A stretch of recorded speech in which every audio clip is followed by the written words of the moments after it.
Hello दोस्तों, मैं प्रशांत पाटीदार एक बार फिर से आप सभी का स्वागत करता हूं आपके अपने YouTube चैनल प्रयास ऑनलाइन नर्सिंग क्लासेस में। दोस्तों, आज की इस वीडियो में हम लोग बात करने वाले हैं कुछ इंपॉर्टेंट ड्रग्स की और उनके एंटीडोट्स की। सो इस वीडियो के एंड तक बने रहिएगा।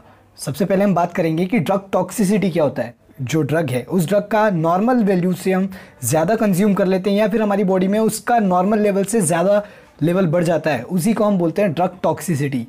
दोस्तों, ड्रग्स में हम देखें तो उनकी ड्रग्स और उनके एंटीडोट्स क्या क्या होते हैं। एंटीडोट्स क्या चीज़ होती है?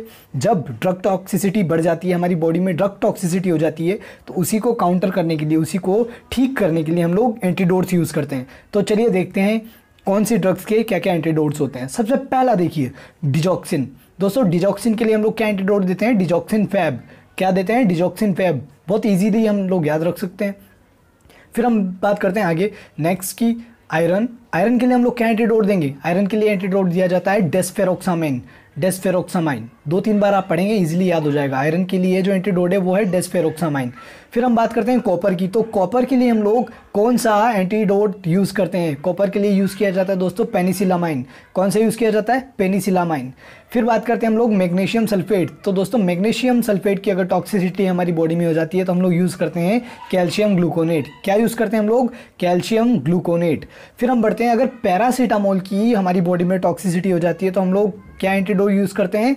N acetyl cysteine. दोस्तों, इजीली याद रख सकते हैं हम लोग N acetyl cysteine. N acetyl cysteine paracetamol की टॉक्सिसिटी में दिया जाता है। फिर नेक्स्ट ड्रग है हमारी वारफेरिन। अगर वारफेरिन हमारी बॉडी में बढ़ जाती है या फिर वारफेरिन की टॉक्सिसिटी हो जाती है तो हम लोग क्या यूज़ करते हैं? उसका एंटीडोट विटामिन के। विटामिन के इज़ एंटीडोट ऑफ वारफेरिन। कई बार कॉम्पिटिटिव एग्जाम्स में पूछ लिया जाता है। फिर हम बढ़ते हैं अगली ड्रग की तरफ। हम देखते हैं बेंजोडाइजापिन। बेंजोडाइजापिन का एंटीडोट होगा फ्लूमाजेनिल। क्या होगा? फ्लूमाजेनिल। फ्लूमाजेनिल एंटीडोट होगा बेंजोडाइजापिन का। फिर हम बढ़ते हैं अगली ड्रग की तरफ। अगर हम बात करें हेपेरिन की, तो हेपेरिन के लिए एंटीडोट क्या होगा? Protamine sulphate. क्या होगा? Protamine sulphate. हेपेरिन का एंटीडोट होगा प्रोटामाइन सल्फेट। फिर हम बात करते हैं स्ट्रेप्टोकाइनेस की। तो दोस्तों, स्ट्रेप्टोकाइनेस का एंटीडोट होगा EACA, जिसका फुल फॉर्म होता है एप्सिलॉन अमीनो कार्पोइक एसिड। क्या होता है दोस्तों? Epsilon amino caproic acid. फिर हम बढ़ते हैं बीटा ब्लॉकर्स, जो हाइपरटेंशन को ठीक करने के लिए दी जाती है। बीटा ब्लॉकर्स अगर उनकी हमारी बॉडी के अंदर टॉक्सिसिटी हो जाती है तो उसका एंटीडोट क्या होगा? Atropine sulphate and glucagon. ठीक है, एट्रोपिन सल्फेट या फिर ग्लूकागोन, इन दोनों को हम लोग एज ए एंटीडोट दे सकते हैं।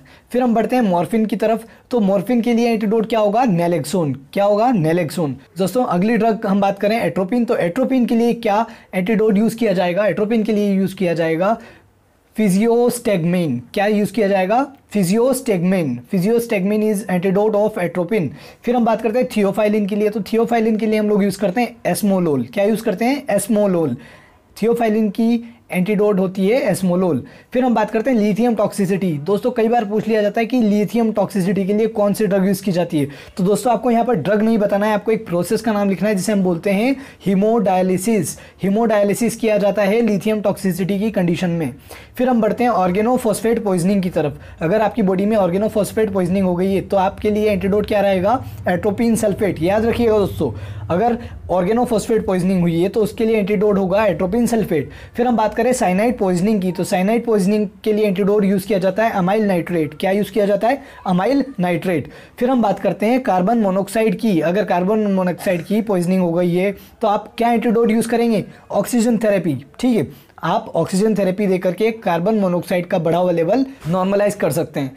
फिर बात करते हैं हम लोग, अगर स्कॉर्पियो की बाइट है, ठीक है, अगर बिच्छू काट खाया है, स्कॉर्पियन बाइट है, तो उसके लिए आप क्या एंटीडोट यूज़ करते हैं? प्राजोसिन या फिर डेक्साजोसिन। ठीक है, याद रखिएगा दोस्तों, प्राजोसिन या doxazosin are antidotes of bite of scorpion. ठीक है, अब हम बात करते हैं स्नेक बाइट की।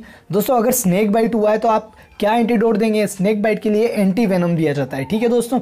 फिर हम बात करते हैं आइसोनियाजिड, जिसे हम लोग शॉर्ट फॉर्म में INH भी बोलते हैं। सो दोस्तों, आइसोनियाजिड की अगर टॉक्सिसिटी हो जाए हमारी बॉडी में तो हम कौन सा ड्रग देंगे एंटीडोट के रूप में? Vitamin B6। ठीक है, तो vitamin B6 is antidote of isoniazid. फिर हम बात करते हैं लीड टॉक्सिसिटी। अगर आपकी बॉडी में लेड टॉक्सिसिटी हो जाती है तो उसके लिए आप क्या करेंगे? फ्रेश फेरोफेरिक। दोस्तों, फ्रेश फेरोफेरिक जो है वो एंटीडोट होता है लेड टॉक्सिसिटी का। फिर हम बात करते हैं मशरूम या फिर धतूरा पॉइजनिंग। अगर आपकी बॉडी में मशरूम की या फिर धतूरा पॉइजनिंग हुई है तो आप क्या यूज़ करेंगे एंटीडोट के रूप में? Atropine sulphate. And most most most important बात, अगर आपसे पूछ लिया जाए कि यूनिवर्सल एंटीडोट कौन सा होता है, तो दोस्तों आपको याद रखना है यूनिवर्सल एंटीडोट होता है हमारा चारकोल। चारकोल ही हमारा यूनिवर्सल एंटीडोट होता है। क्यों? क्योंकि ये हमारे स्टमक में जाने के बाद में वहाँ पर जो जीआई एब्जॉर्प्शन है, ठीक है, जो हमारी जीआई ट्रैक के अंदर एब्जॉर्प्शन हो रहा है, उस एब्जॉर्प्शन को कम कर देता है। अगर कोई पॉइजन किसी ने इंटेक कर लिया और वो धीरे धीरे एब्जॉर्ब होगा, लेकिन जब वो एब्जॉर्प्शन रेट ही कम कर देगा चारकोल, तो फिर क्या होगा? वो एंटीडोट के रूप में काम करेगा। सो दोस्तों, ये थी हमारी आज की वीडियो। अगर आपको वीडियो पसंद आता है तो आप लाइक कीजिए, हमारे चैनल को सब्सक्राइब अगर अभी तक नहीं किया है सो प्लीज़ हमारे चैनल को सब्सक्राइब कीजिए और साथ ही साथ अपने दोस्तों के साथ भी शेयर कीजिए। प्रयास ऑनलाइन नर्सिंग एकेडमी के साथ जुड़ने के लिए आपका बहुत बहुत धन्यवाद।